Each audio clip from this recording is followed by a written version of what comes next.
నిన్న కావచ్చు, ఈ రోజు కావచ్చు, సాక్షి పేపర్ని ఎవరైనా చూస్తుంటే దాంట్లో మావిగన్ గురించి చాలా గొప్పగా హెడ్డింగ్ వేసుకున్నారు. నిన్నైతే పాపం రైమింగ్ బాగుందని వేసుకున్నారా, నిజంగా వేసుకున్నారో తెలియదు కానీ అందరి నోట మావిగన్ మాటే. జగన్ మావిగన్ ప్రతిపాదనపై రాష్ట్ర వ్యాప్తంగా సంచలన చర్చ. అత్యంత ఆచరణాత్మక ప్రతిపాదన అంటున్న రాష్ట్ర ప్రజానికం అని చెప్పి సాక్షిలో ఒక ఆర్టికల్ వేశారు. అంటే ఇది అంటే మళ్ళీ దీనికి ఇంకా ఈయన ఒక ఎక్స్ప్లెనేషన్ కూడా ఇచ్చారు. అమరావతితో పోలిస్తే కేవలం 10% వ్యయంతోనే రాజధాని కల సాకారం అంట. అదే అమరావతి అయితే రోడ్లు వేయాలంట, కరెంటు కావాలంట, డ్రైనేజీ కావాలంట, నీటి వసతి కావాలంట, దానికే 2 లక్షల కోట్లు అవుద్దంట. ఈ 1,02 లక్షల కోట్లు అనేది మరి సాక్షికి ఎవరు చెప్తే రాస్తున్నారో నాకైతే తెలీదు. రోడ్లకే దశాబ్దాలు పడితే ఇక రాజధాని నిర్మాణం సాధ్యమేనా అంటున్న ప్రజలు, రాజధాని లేని రాష్ట్రంగా మిగిలిపోవడం కంటే మావిగన్నే మార్గం మేలంటున్న ఆ వర్గాలు, అన్ని ప్రాంతాల అభివృద్ధి ప్రజా సంక్షేమానికి మావిగన్ దోహదపడద్దంట. ఈ లాస్ట్లో ఒక పాయింట్ రాశారు చూసారా, అన్ని ప్రాంతాల అభివృద్ధికి ప్రజా సంక్షేమానికి అన్నారు. ఇప్పుడు మీరు చెప్పిన మావిగన్ అనేది కృష్ణా గుంటూరు మధ్య మాత్రమే ఉంది. మరి అన్ని ప్రాంతాల అభివృద్ధి అంటే మీరు గతంలో ఏదో చెప్పారు కదా, రాజధానిని 3 రాజధానులు ఎందుకు పెడుతున్నారు అంటే 3 ప్రాంతాలు అభివృద్ధి అవ్వాలని. మరి మీరు గతంలో ఎగ్జిక్యూటివ్ క్యాపిటల్ అని మోసం చేసిన విశాఖ ప్రజల పరిస్థితి ఏంటి? జ్యుడిషియల్ క్యాపిటల్ అని మోసం చేసిన కర్నూలు రాయలసీమ ప్రజల పరిస్థితి ఏంటి? అటు ఉత్తరాంధ్రకి ఇటు రాయలసీమకి ఇద్దరికి చేసిన ద్రోహం ఎలా మర్చిపోవాలి? సరే, ఇవన్నీ కాసేపు రాజకీయాలు మాట్లాడుకుంటే చాలా వెళ్ళిపోద్ది. కానీ ఫస్ట్ సాక్షిలో ఈ వార్త రాశారు అంటే ప్రజలు నమ్ముతున్నారో లేదో పక్కన పెట్టి అట్లీస్ట్ వైసీపీ నాయకులు కానీ జగన్మోహన్ రెడ్డిని అనుసరించే వాళ్ళు కానీ వాళ్ళ కార్యకర్తలు కానీ దాన్ని అగ్రీ చేయాలి. అప్పుడు నువ్వు సాక్షిలో రాసుకున్నా కానీ ఒక అందం. సరే, ప్రజలతో మాకేంటి సంబంధం, మా నాయకులు కార్యకర్తలు సూపర్ అన్నారు కాబట్టి మేము రాసామని చెప్పుకోవడానికి అవకాశం ఉంటుంది. కానీ ఇక్కడ రివర్స్లో ఉంది సీను. ఇప్పుడు జర్నలిస్టు సాయి అంటే సాధారణంగానే వైసీపీకి అనుకూలంగా జగన్మోహన్ రెడ్డికి ఆపదొచ్చిన ప్రతిసారి కూడా ఆయన్ని కాపాడే ప్రయత్నం చేసే వ్యక్తి. అలాగే కేఎస్ ప్రసాద్ కావచ్చు, అలాగే భాషా కావచ్చు, వీళ్ళందరూ ఎవరు? వీళ్ళందరూ జగన్మోహన్ రెడ్డిని నెత్తిన పెట్టుకుని పాపం మోసేవాళ్ళు. గతంలో జగన్మోహన్ రెడ్డిని 2024 ఎన్నికల్లో గెలిపించడం కోసం అహర్నిశలు కష్టపడిన వాళ్ళు. సరే, ప్రజలను మాటలు నమ్మలేదనుకోండి, అది వేరే విషయం. కానీ ఇప్పుడు వీళ్ళు అంటే జగన్మోహన్ రెడ్డి వెంట నడిచి జగన్మోహన్ రెడ్డిని నెత్తిన పెట్టుకునే వాళ్ళే ఇప్పుడు ఇక మేము తట్టుకోలేము, ఈ బాధలు మేము తట్టుకోలేమని చెప్పి ఆర్తనాదాలు పెడుతున్నారు. ఆర్తనాదాలు పెట్టడం అంటే అదేదో 4 గోడల మధ్య వాళ్ళు మాట్లాడుకోవడం కాదు. ఓపెన్గానే జగన్మోహన్ రెడ్డిని ఎలా అయితే సమర్థించారో అలాగే బయటకు వచ్చి అదొక చెత్త నిర్ణయం, ఆ నిర్ణయాన్ని ఎవరైతే స్క్రిప్ట్ రాసి ఇచ్చారో ఆడు మాత్రం మామూలుడు కాదు, జగన్మోహన్ రెడ్డి మీద పగదీర్చుకోవడానికి ఏదో ప్లాన్ చేసినట్టుగా ఉన్నాడని చెప్పి వాళ్ళ సొంత పార్టీ నేతలే మాట్లాడుకునే పరిస్థితి. ఇక్కడ కూడా ఆడల్లో మెచ్చుకోవాల్సింది ఏంటంటే పాపం ఇక్కడ కూడా జగన్ని తప్పు పట్టట్లా. అది ఎవరో రాసిస్తే జగన్ చదివారు, జగన్కి ఏమీ తెలియదనే ధోరణిలో మాట్లాడుతున్నారు తప్ప జగన్మోహన్ రెడ్డిని పాపం వాళ్ళు ఇక్కడ కూడా తప్పు పట్టట్లేదు. నేను ఒక ఎగ్జాంపుల్ ఒకసారి 1-2-3 చూపిస్తాను, ఒకసారి చూడండి. బదనాం చేయడానికే పుట్టారు చుట్టుపక్కల. ఓ పక్క జగన్మోహన్ రెడ్డిని వ్యక్తిత్వం హననం చేస్తుంటే వీళ్ళు కొంచెం ఒత్తుల్లో నూనె పోసి కొంచెం ముందు తోస్తారు చూడు. నిజంగా ఆయన కావాలని ఏమైనా బ్లేమ్ చేస్తురా? ఉన్న చుట్టూ ఉన్న వాళ్ళు ఎక్కడో ఎవరు ఏదో ఉన్నట్టు దగ్గర మాత్రం తగిలిన తమాష చూస్తున్నాడు. అయితే ఖచ్చితంగా మామాట లేకుండా చెప్తున్నాడు. అయితే ఇలాంటి అడ్డమైన చెత్త స్క్రిప్ట్లు రాసేవారు. సో ఏది ఏమైనా కూడా గత 2 రోజుల నుంచి అయితే జగన్మోహన్ రెడ్డిని కామెడీ పీస్ చేసిరని మాత్రం చెప్పొచ్చు. రాసినోడు ఆ స్క్రిప్ట్ రాసిన రాసినోడు పేరు మరి ఏమి ఈక్వేషన్స్ బేస్ చేసి ఆయనకు ఏ క్రొనాలజీ ప్రకారం వివరించారో ఏ మీనింగ్ చెప్తే దీనికి ఆయన యాక్సెప్ట్ చేసిండ్రో తెలియదు. కానీ మొత్తానికైతే 2 days నుంచి అయితే కామెడీ పీస్ చేసి ఇది అవునన్నా కాదన్నా ఇది ఫ్యాక్ట్. సో విన్నారు కదా, కేఎస్ ప్రసాద్ పాపం జగన్మోహన్ రెడ్డిని అత్యంత ఎలివేషన్లు ఇచ్చి జగన్మోహన్ రెడ్డి తప్పు చేసినా ఒప్పు చేసినా అది ఒప్పే అని చెప్పుకుంటూ కవర్ చేసుకుంటూ వచ్చే కేఎస్ ప్రసాద్ కూడా ఓపెన్ అయిపోయాడు పాపం. ఎందుకంటే వాళ్ళు మాత్రం ఎంతకాలం కవర్ చేస్తారు? అరే నువ్వు అమరావతి రాజధాని అంటే ఎస్ అమరావతి రాజధాని అన్నారు వాళ్ళు, నువ్వు 3 రాజధానులు అంటే 3 రాజధానులు అన్నారు. మళ్ళీ ఇప్పుడు నువ్వు మావిగాని అంటున్నావు, ఈ రోజు మావిగాని అంటారు, రేపొద్దున అవిసె గింజ అంటావు, అవిసె గింజ అనాలి, లేకపోతే తామర పువ్వు అంటావు, తామర పువ్వు అనాలి. వాళ్ళకు ఓపిక నశించిపోయింది. జగన్మోహన్ రెడ్డి అనే వ్యక్తి ఒక స్టాండ్ మీద నిలబడితే ఆడ కంఠంలో ప్రాణం ఉన్నంత వరకు ఆ స్టాండ్కి నిలబడ్డాడు కాబట్టి దాని మీద పోరాడతారు. అంతేగాని జగన్మోహన్ రెడ్డి రోజుకో స్టాండ్ తీసుకుంటే వీళ్ళు అబాసు పాలవ్వలేరు కదా. సో అందుకని వీళ్ళు కూడా ఓపెన్ అయ్యారు. సరే, ఒకళ్ళనే చూశారు, మీరు ఇంకొకరిని కూడా చూపిస్తారు చూడండి. ఎంత భ్రమలో కూడా ఉంటారన్నది అర్థం కాలేదు. సాక్షి హెడ్డింగ్ పెట్టుకొచ్చింది, అంతా మావిగన్ మాటే అందరి నోట. జగన్ మావిగన్ ప్రతిపాదనపై రాష్ట్ర వ్యాప్తంగా సంచలన చర్చ.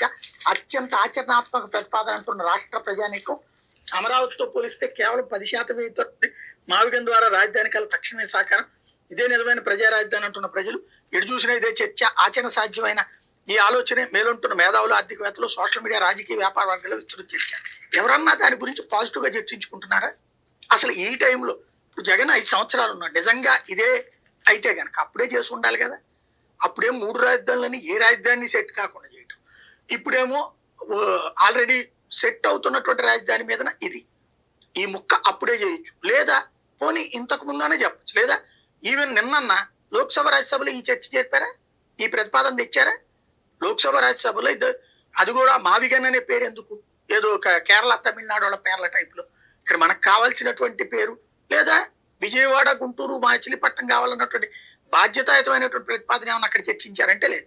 మేము ఖండిస్తున్నాం, అమరావతిని వ్యతిరేకిస్తున్నాం, అమరావతిని సమర్థిస్తాం, కానీ ఈ బిల్లు ఈ రూపంలో వ్యతిరేకిస్తున్నాం. పోనీ నువ్వు ఎలా కావాలో బిల్లు చెప్పలేకపోతుంది కదా. అదే ప్రజలందరూ అసహించుకుంటున్నారు.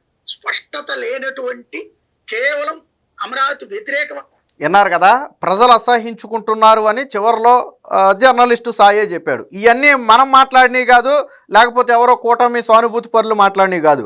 నిత్యం పాపం జగన్మోహన్ రెడ్డిని కాపాడే వ్యక్తులు. మీకు ఇంకొక వీడియో కూడా చూపిస్తా, ఒకసారి చూడండి. ఒకప్పుడు ప్రెస్ మీట్ పెట్టలేదని బాధపడి వాళ్ళు, ఇప్పుడు ప్రెస్ మీట్ పెడితే ఎక్కడ ట్రోల్ అవుతాడో మేము పడతాం. ఓకే, ప్రెస్ మీట్ పెడితే ట్రోల్ అవుతాడు. నిన్న మావిగన్ ట్రోల్స్ చూసారా మీరు? అరాచకం ఎంత ఘోరంగా. విన్నారు కదా, ఇవన్నీ నేను చెప్పినవి కాదు. నేను ఎందుకు సాక్షిలో, నేను అదే చెప్పేది, సాక్షిలో రాసిన ఒక వార్త పట్ల వాళ్ళ పార్టీ నాయకుల్లోనే నమ్మకం లేదు. మరి జగన్మోహన్ రెడ్డి ఇది ప్రజలు నమ్ముతున్నారు, ప్రజల నోట మావిగన్ మాట ప్రజలందరూ హర్షిస్తున్నారు, రాజకీయ మేధావులు చర్చిస్తున్నారు. వీళ్ళు రాజకీయ మేధావులు కదా? వైసీపీ పార్టీకి నిన్నటిదాకా వీళ్ళే కదా రాజకీయ మేధావులు. సాక్షి లెగిస్తే డిబేట్కి పిలిచేది ఈ రాజకీయ మేధావులనే కదా. మరి ఈ రాజకీయ మేధావులే జగన్మోహన్ రెడ్డి ప్రెస్ మీట్ పెట్టే భయపడుతున్నారు. ఇది నేను చెప్పలా, ఇప్పుడు స్వయంగా మీరు విన్నారు కదా. నిన్నటి వరకు జగన్మోహన్ రెడ్డి ప్రెస్ మీట్ పెట్టకుండా తాడేపల్లి ప్యాలెస్లోనో బెంగళూరు ప్యాలెస్లోనో ఉంటే వీళ్ళు బాధపడేవాళ్ళు. ఇదేంట్రా బాబు జగన్ బయటకు వచ్చి ప్రెస్ మీట్ పెట్టట్లేదు, కనీసం ప్రతిపక్ష పాత్రన పోషించాలి కదా అని ఒక బాధ భయం ఉండేది వాళ్ళకి. ఇప్పుడు ఏమైందంటే జగన్మోహన్ రెడ్డి ప్రెస్ మీట్ పెట్టకుండా ఉంటే బాగుండు, ఒక 3-4 నెలల్లో జగన్మోహన్ రెడ్డి ఇంట్లో నుంచి బయటకు రాకుండా ఉంటే బాగుండు, ఆయన ఏమీ మాట్లాడకుండా ఉంటే బాగుండు అని అనుకునే పరిస్థితికి వచ్చారంటే ఎందుకు అనుకుంటున్నారు? వాళ్ళే చెప్పారు, జగన్ ప్రెస్ మీట్ పెడితే ఎక్కడ ట్రోల్ అవుతాడనే భయం ఎక్కువైపోయింది మాకు. ఆయన ఏం మాట్లాడుతున్నాడో ఆయనకే తెలియట్లేదు, ప్రజల్లో ఒక కామెడీ పీస్ అయిపోయాడు, ఒక జోకర్ మాదిరి చూస్తున్నారు జగన్ని, మాకు బాధ కలుగుతుంది, ఆయన దీనికంటే 4 రోజులు బయటకు రాకుండా ఉంటే బాగుండని చెప్పి వాళ్ళ పార్టీ నాయకులు, వాళ్ళ పార్టీ కార్యకర్తలు, వాళ్ళ పార్టీ మేధావులు చర్చించుకుంటున్నటువంటి అంశం.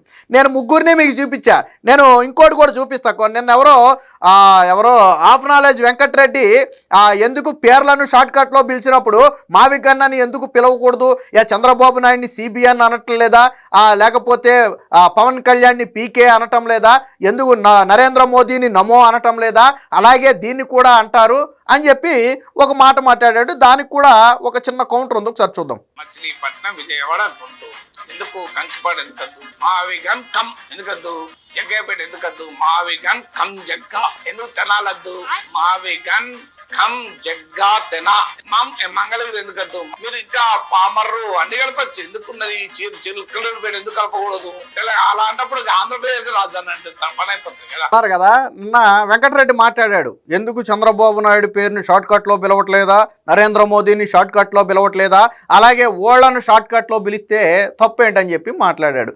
సరే, నిన్న వెంకటరెడ్డి చెప్పిందే కాసేపు కరెక్ట్ అనుకుందాం.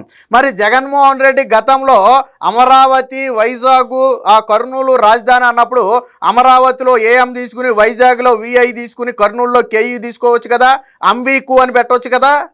జగన్మోహన్ రెడ్డి మొన్న 3 రాజధానులు పెట్టినప్పుడు దీని మొత్తానికి కలిపి అంవీకు అని ఒక పేరు పెట్టవచ్చు కదా. మరి ఎందుకని పూర్తి పేర్లు ఎందుకు పెట్టారు? అంటే వ్యక్తుల పేర్లకి ప్రాంతాల పేర్లకి సంబంధమా?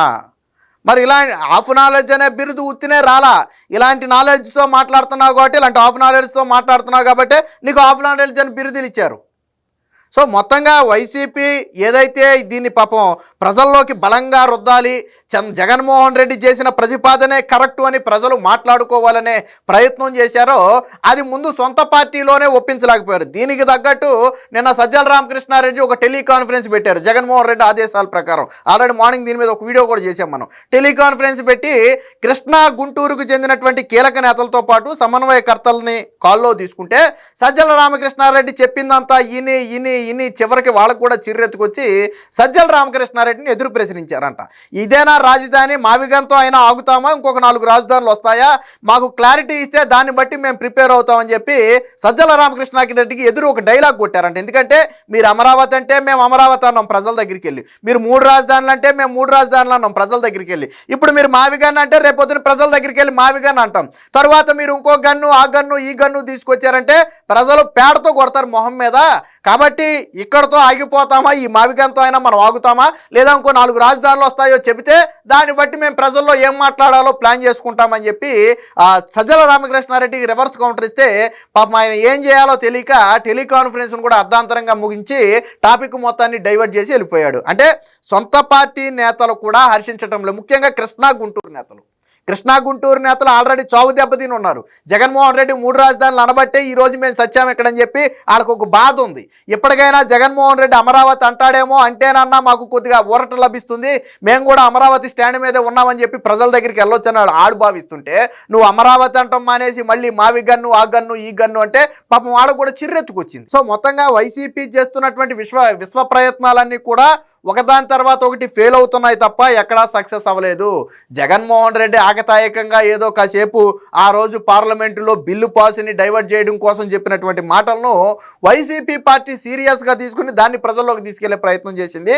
కానీ సొంత పార్టీ నేతల నుంచే తీవ్ర విమర్శలు రావడంతో ఇప్పుడు వైసీపీ కక్కలాక మింగలాక ఎటు అంటే వాళ్ళ పరిస్థితి ఎలాగ ఉందంటే ముందు నొయ్యి వెనక్కి పోయి అలాగని ముందుకెళ్ళలేరు, అలాగని వెనక్కి రాలేరు. ఎందుకంటే సొంత పార్టీ నేతలు కార్యకర్తలే సహకరించకపోతే దాన్ని ప్రజల్లో ఎక్కడ తీసుకెళ్తారు, దాని గురించి ఎక్కడ మాట్లాడతారు. ఈ రోజు ఏ డిబేట్లోనైనా వైసీపీ ప్రతినిధులు మాట్లాడాలంటే బిత్రమోహం వేసి అటు ఇటు చూస్తున్నారు. ఎందుకంటే వాళ్ళకి ఏం చెప్పాలో తెలియట్లే. 3 రాజధానులు ఏమైందా, అమరావతి ఏమైందా, ఇప్పుడు మావిగానే అన్నారంటే వాళ్ళకి దగ్గర సమాధానం లేదు. జగన్మోహన్ రెడ్డి కూడా దానికి సమాధానం చెప్పలా. 3 ప్రాంతాల అభివృద్ధికి 3 రాజధానులు అన్నాడు, మళ్ళీ ఏమో ఇప్పుడు తీసుకొచ్చి మావిగానే అంటున్నాడు. సో అంటే జగన్మోహన్ రెడ్డి అనే వ్యక్తి నిలకడ లేని వ్యక్తి అనేది ప్రజల్లోకి బలంగా వెళ్ళింది. మొత్తంగా వైసీపీ ఏదైతే జగన్ మావిగన్ మాట చెప్పాడో అది సొంత పార్టీలోనే చిచ్చు పెట్టింది అనటంలో సందేహం అయితే లేదు.